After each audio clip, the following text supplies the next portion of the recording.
सबको जय मसीह की। आज की विषय है परमेश्वर दुष्टों की रक्षा क्यों करता है।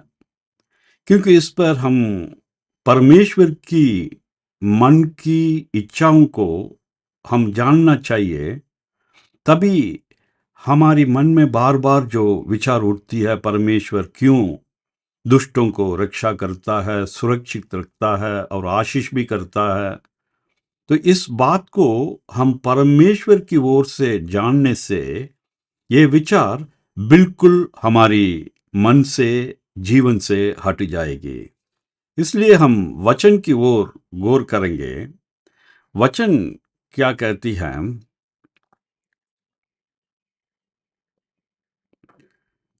कुछ दिनों के पश्चात केन यहोवा के पास भूमि की उपज में से कुछ भेंट ले आया, और हाबिल भी अपने बेटे भेड़ बकरियों के कई एक पहलौठे बच्चे भेड़ चढ़ाने ले आया और उनकी चर्बी भेंट चढ़ाई। तब यहोवा ने हाबिल और उसकी भेंट को तो ग्रहण किया, परंतु केन और उसकी भेंट को उसने ग्रहण ना किया। तब केन अति क्रोधित हुआ, उसके मुंह पर उदासी छा गई। तब यहोवा ने केन से कहा, तू क्यों क्रोधित हुआ और तेरे मुंह पर उदासी क्यों छा गई है? यदि तू भला करे तो क्या तेरी भेंट ग्रहण ना की जाएगी? और यदि तू भला ना करे तो पाप द्वार पर छिपा रहता है और उसकी लालसा तेरी ओर होगी और तू उस पर प्रभुता करेगा। तब केन ने अपने भाई हाबिल से कुछ कहा, और जब वे मैदान में थे तब केन ने अपने भाई हाबिल पर चढ़कर उससे घात किया।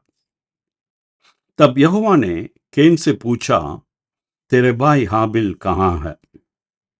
उसने कहा, मालूम नहीं, क्या मैं अपने भाई का रखवाला हूं? परमेश्वर ने कहा, तूने क्या किया है? तेरी भाई का लहू भूमि में से मेरी ओर चिल्लाकर मेरी दुहाई दे रहा है। इसलिए अब भूमि जिसने तेरे भाई का लहू तेरे हाथ से पीने के लिए अपना मुंह खोला है, उसकी ओर से तू शापित है। चाहे तू भूमि पर खेती करे तो भी उसकी पूरी उपज फिर तुझे ना मिलेगी, और तू पृथ्वी पर बहतू और भगोड़ा होगा। तब केन ने यहोवा से कहा, मेरा दंड सहने से बाहर है। देख, तूने आज के दिन मुझे भूमि पर से निकाला है, और मैं तेरी दृष्टि की आड़ में रहूंगा और पृथ्वी पर बहते और भगोड़ा रहूंगा, और जो कोई मुझे पाएगा मुझे घात करेगा। इस कारण यहोवा ने उससे कहा, जो कोई केन के घात करेगा उससे 7 गुना पलटा लिया जाएगा। और यहोवा ने केन के लिए एक चिन्ह ठहराया, ऐसा ना हो कि कोई उससे पाकर मार डाले। तब केन यहोवा के सम्मुख से निकल गया और नोत नाम देश में, जो एदेन के पूर्वी की ओर है, रहने लगा। अब सवाल यह है प्रिय लोग, जो हमारी जीवन में भी यही सवाल उठती है। हम सब कुछ सही करने के बावजूद, हम बाइबल पढ़ने के बावजूद, कलीसिया जाने के बावजूद, परमेश्वर से प्रेम करने के बावजूद हमें कष्ट क्यों आती है? यहाँ सवाल यह है, यहोवा को सर्वोत्तम अर्पण करने के बावजूद यहोवा ने हाबिल की रक्षा क्यों नहीं की? एक बहुत बड़ा सवाल है। यही सवाल हमारी जीवन में भी बार बार आती है।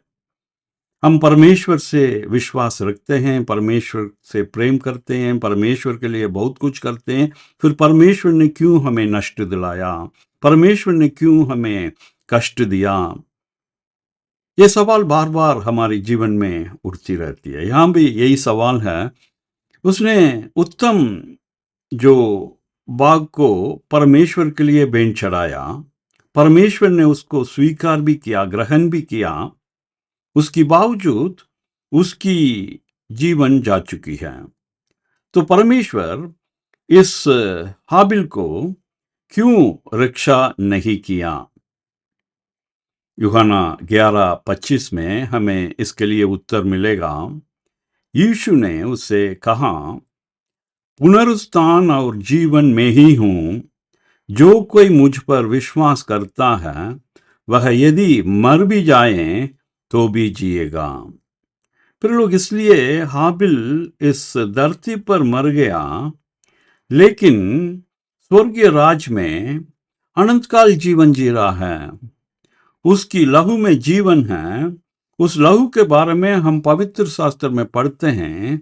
वो परमेश्वर से दुहाई कर रही है और परमेश्वर से बात कर रही है, और परमेश्वर की लहू जो यीशु मसीह ने इस सूली पर चढ़ाया, बहाया हमारे लिए, उस जो उत्तम जो यीशु मसीह की लहू हाबिल की लहू से कंपेयर किया जाता है। उससे यीशु मसीह की लहू को कंपेयर किया जाता है, क्योंकि वो जीवित है। उसकी लहू बातें कर रही है। क्योंकि मत्ती 23:35 और 36 में हम पढ़ते हैं, जिससे धर्मी हाबिल से लेकर बरकिया के पुत्र जकरिया तक, जिससे तुमने मंदिर और वेदी के बीच में मार डाला था, जितने धर्मियों को लहू पृथ्वी पर बहाया गया है, वह सब तुम्हारे सिर पर पड़ेगा। मैं तुमसे सच कहता हूं, ये सब बातें इस समय के लोगों को पर आ पड़ेगी। प्रिय लोग, उन दिनों में केन को तो परमेश्वर ने सुरक्षित रखा है, लेकिन अब कहता है उनकी जो भी गलतियां हैं, जो करते आए हैं और आप लोग भी कर रहे हैं, तो उसकी परिणाम तुम्हारी सिर पर होगी। तो ये क्यों ऐसा परमेश्वर कहता है? ये हाबिल की पक्ष में, हाबिल की लहू जो बातें कर रही है परमेश्वर से, उससे लेकर हाबिल के साथ साथ कितनी अच्छे लोग, परमेश्वर की बात मानने वाले लोग को मार डाला गया, उन तमाम लोगों की लहू के बारे में यहाँ यीशु मसीह स्वयं बात कर रहा है और कहता है उसकी परिणाम, उसकी पलटा तुम्हारे सर पर होगी। ताजुब ये है, केन तो बच गया, या बचा या ना बचा हमें नहीं पता, लेकिन केन के लिए कुछ सुरक्षित वचन दिया परमेश्वर ने।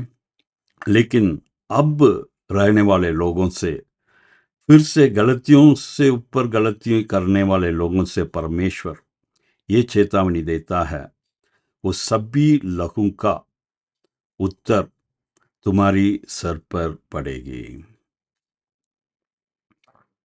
इब्रानी 12:24 में पढ़ते हैं, और नई वाचा के मध्यस्थ यीशु और छिड़काव के उस लहू के पास आएगो, जो हाबिल के लहू से उत्तम बातें कहता है।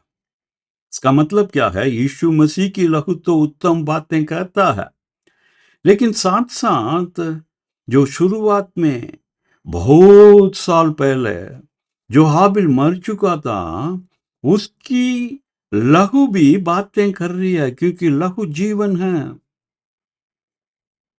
जो परमेश्वर के लिए उत्तम भेंट चढ़ाने वाला, उस भेंट को परमेश्वर ने स्वीकार किया, ग्रहण किया। इस कारण अब हाबिल जीवित है। परमेश्वर मुर्दों का परमेश्वर नहीं है, जीवित लोगों का परमेश्वर है। हमारी परमेश्वर जीवित परमेश्वर है।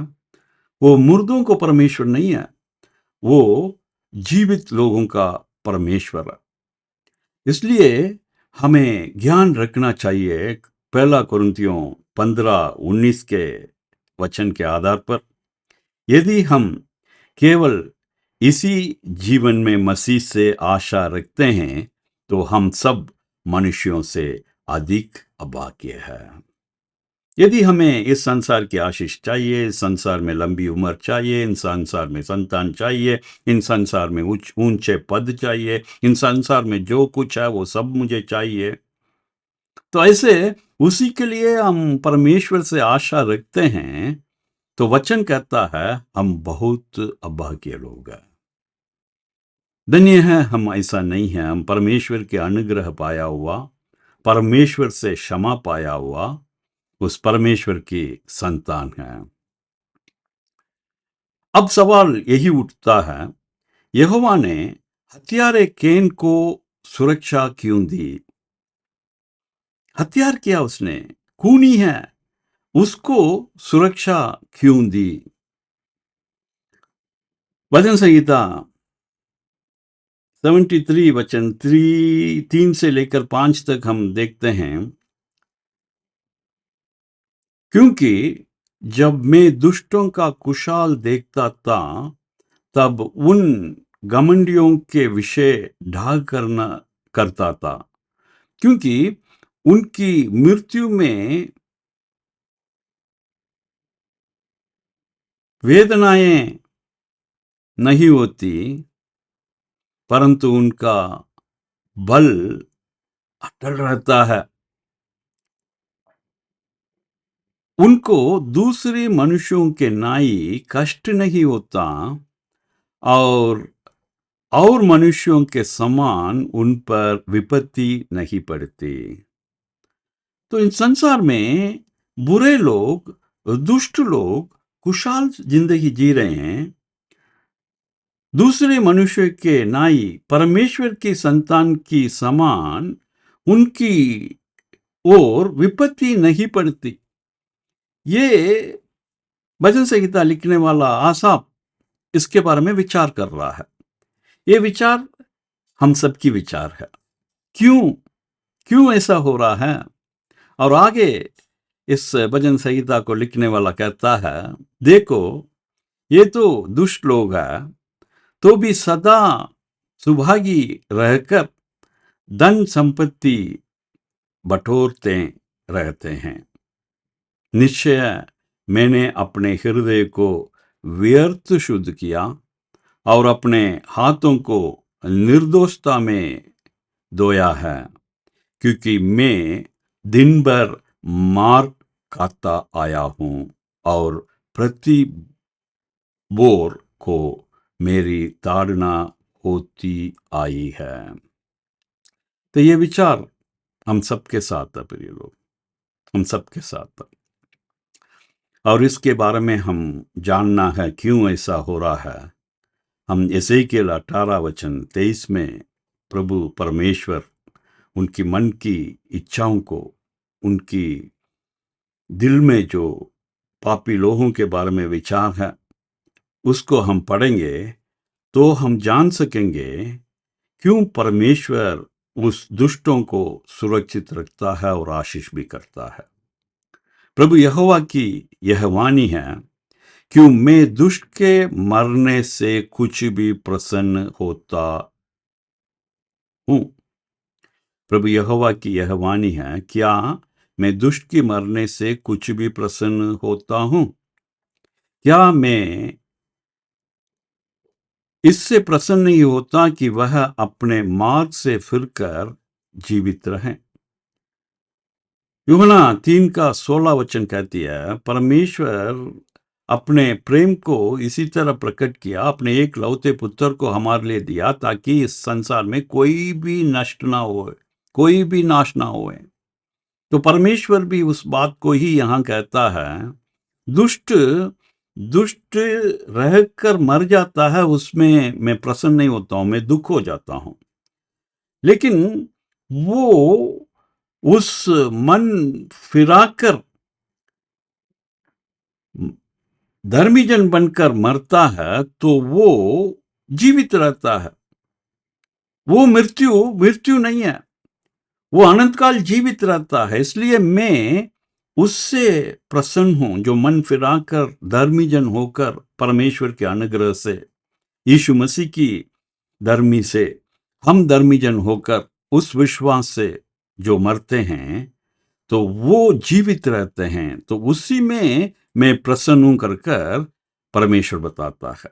एजेकियल 33:11 में भी यही लिखा गया है, सो तूने उनसे यह कहे, परमेश्वर यहोवा की यह वाणी है, मेरे जीवन की सुगंध में दुष्ट के मरने से कुछ भी प्रसन्न नहीं होता, परंतु इससे कि दुष्ट अपने मार्ग से फिरकर जीवित रहें। हे इस्राएल की घराने, तुम अपने अपने बुरे मार्ग से फिर आओ, तुम क्यों मरो? तुम्हें क्यों मरना है? मन फिराओ, मन फिराओ, अपने पाप को मान लो, तो मैं तुम्हारी पापों को क्षमा करता हूं। 2000 साल पहले तुम्हारी पापों के लिए मैं मृत्यु की ओर गया और तुम्हारी पापों को सूली पर मैं क्षमा कर चुका हूं। इसलिए तुमने क्यों मरना है? तुम्हें तो जीवित रहना है। तो ये परमेश्वर की वाणी है। प्रिय लोग, आज हम इसी आधार पर देखते हैं, इसने इस कैन को, हत्यारे कैन को क्यों सुरक्षित रखा? परमेश्वर उनकी मन फिराने के लिए दिन बढ़ाया, अनुग्रह को बढ़ाया। यही परमेश्वर की प्रेम है। प्रिय लोग, रोमियो 5:20 और 21 कहती है, और व्यवस्था बीच में आ गई कि अपराध बहुत हुआ। व्यवस्था आ गई, व्यवस्था को पालन नहीं कर पा रहे हैं, इसलिए अपराध बहुत हुआ। परंतु जहां पाप बहुत हुआ, वहां अनुग्रह उससे भी कहीं अधिक हुआ। कि जैसा पाप ने मृत्यु फैलाते हुए राज्य किया, वैसा ही हमारे प्रभु यीशु मसीह के द्वारा अनुग्रह भी अनंत जीवन के लिए धर्मी ठहराते हुए राज्य करें। तो परमेश्वर की इच्छा यही है प्रिय लोग। इसलिए इन परमेश्वर दुष्ट लोगों को बचाता है, दुष्ट लोगों को सुरक्षित करता है, दुष्ट लोगों को आशीष देता है, क्योंकि कहीं ना कहीं एक दिन वो लोग महसूस करें ये आशीष जीवित परमेश्वर से मिल रही है। हम दुष्ट नहीं होना है, हम धर्मी जन होना है। परमेश्वर के अनुग्रह से, परमेश्वर ने सूली पर जो हमारी पापों को क्षमा किया, उसको जानकर, उसको मानकर हम पाप की क्षमा पाए और मन फिराए और अनंत काल जीवन पाए। तो परमेश्वर भी कहता है, तू क्यों मरना है? मैंने पूरे सुविधा कर रखा है, इसलिए उसको मान लो। तुम्हारी पापों के लिए मैंने 2000 साल पहले अपने एक लौते पुत्र को सूली पर मार डाला। क्यों? तुम्हें जीवित रखने के लिए। तुम्हारी पापों के लिए मैं अपने बेटे को मारा कर तुम विश्वास करते हो, उसी विश्वास से तुम्हारी पाप क्षमा हो जाती है। उस विश्वास के साथ साथ मेरे पापों के वजह से परमेश्वर अपने एक लौते पुत्र को मार डाला। मैं पापी हूं कर मान लेने से तुम्हारी पाप उसी वक्त क्षमा हो जाती है, क्योंकि आज क्षमा नहीं हुआ, 2000 साल पहले ही हम सबकी पाप क्षमा हो चुकी है।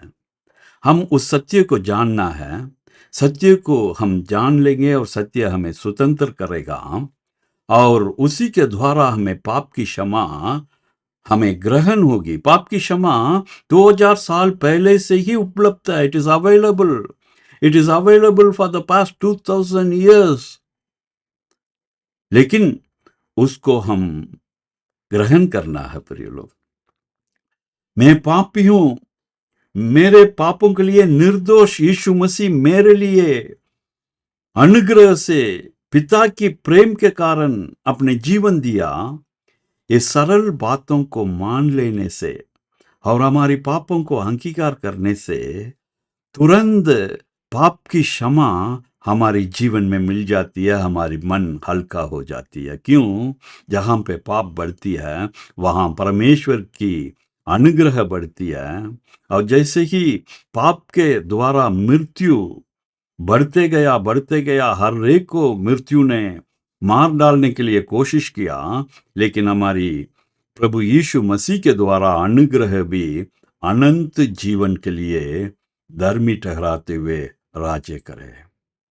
तो प्रिय लोग, हाबिल को हम लगता है परमेश्वर ने सुरक्षित नहीं किया। कभी कभी हमें लगता है परमेश्वर हमें साथ नहीं दे रहा है, दुष्टों को साथ दे रहा है।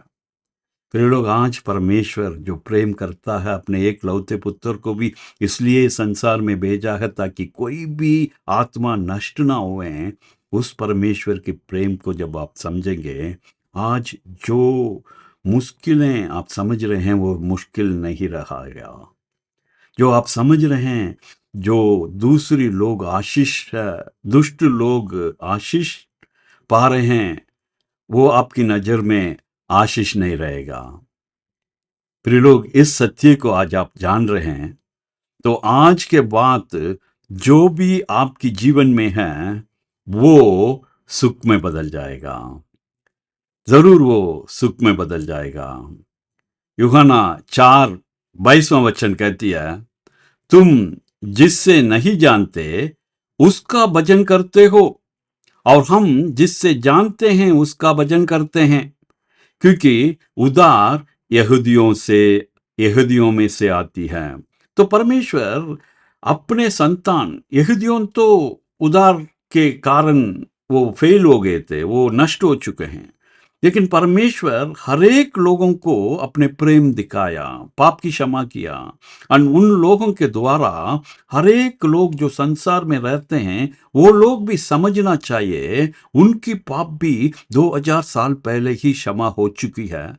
यदि हाँ वो उस बात को मान लेते हैं, यीशु मसीह की उस क्रिया को मान लेते हैं, अपने कर्म अपने क्रिया को छोड़कर, तब उनकी पाप भी तुरंत क्षमा होती है। उस पाप की क्षमा को वो लोग ग्रहण कर सकते हैं। तो प्रिय लोग, आप अभी तक शायद हम लोग जिसको नहीं जानते हैं उसको आराधना कर रहे होंगे, या हम परमेश्वर को ही आराधना कर रहे हैं, लेकिन इतनी ज्यादा नहीं जानते हैं वो क्यों दुष्टों को सुरक्षित रखता है। क्योंकि दुष्टों के मन में एक बदलावट लेकर आना चाहता है, उनको मृत्यु, अनंत काल मृत्यु से बचाना चाहता है। तो इस विषय में हम दृढ़ विश्वास पाएंगे। प्रिय लोग, आज के बाद हम उदास नहीं होंगे। परमेश्वर दुष्टों को सुरक्षित रखता है कर कर हम उदास नहीं होंगे।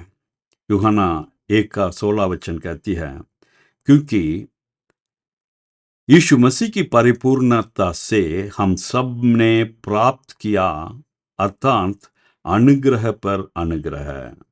प्रिय लोग, इस वचन को हम अच्छी तरह जानना है। इस संसार में जो परमेश्वर की संतान है, उस पर विश्वास करने वाले लोग हैं, वो अनुग्रह पर अनुग्रह पा चुके हैं। मतलब अनुग्रह से पापी होने के कारण भी जीवित रहा, परमेश्वर ने मौका दिया, तो परमेश्वर के प्रेम को उन लोगों ने समझा और परमेश्वर की पाप की क्षमा को ग्रहण किया। और वो उस अनुग्रह से, परमेश्वर कौन है? परमेश्वर सबसे प्रेम करता है, परमेश्वर सबके लिए जीवन दिया, परमेश्वर सबको अपने स्वर्गीय राज में रखना चाहता है। उसमें कोई भेदभाव नहीं है और उसमें कोई धर्म की चीज बीच में नहीं आ सकती। तो इस बात को जो जानता है वो अनुग्रह पर अनुग्रह पाए हैं प्रिय लोग। लेकिन जो दुष्ट है वो सुरक्षित रहते हैं, वो परमेश्वर के अनुग्रह से सुरक्षित रहते हैं। क्यों सुरक्षित रहते हैं? इस दूसरी अनुग्रह को पाने के लिए, अनंत काल जीवन को पाने के लिए। इसलिए परमेश्वर बड़ी दीनता के साथ पेशेंटली उन लोगों के लिए इंतज़ार कर रहा है। क्या प्रिय लोग, इस सत्य के साथ हम आगे इस विचार को हमारी हृदय से निकालें। हालांकि ऐसा प्रतीति होता है कि परमेश्वर ने हाबिल की रक्षा नहीं की, परमेश्वर ने हाबिल को अनंत मृत्यु से बचाया और उससे अपने राज्य में रखा। सर्वशक्तिमान परमेश्वर, आज जितने लोग प्रभु दुष्ट की विषय में मन छोटा करते हैं, अपने विश्वास को अविश्वास में बदल देते हैं, अपने आशा को निराशा में बदल देते हैं, उनको आज आपने समझाया।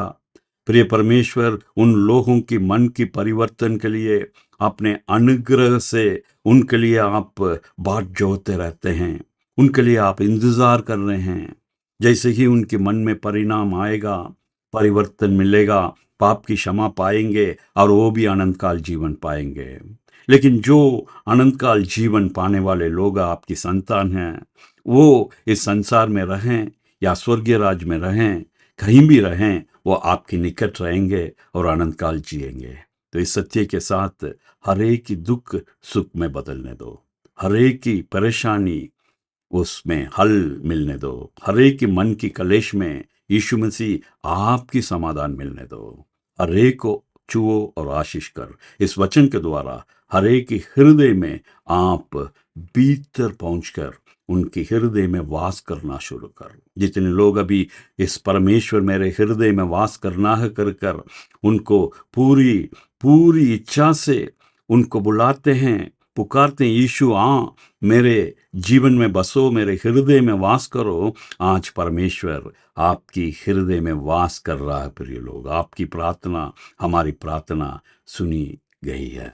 परमेश्वर की धन्य हो। इस तमाम प्रार्थना को यीशु मसीह के द्वारा हम लेते हैं। आमीन।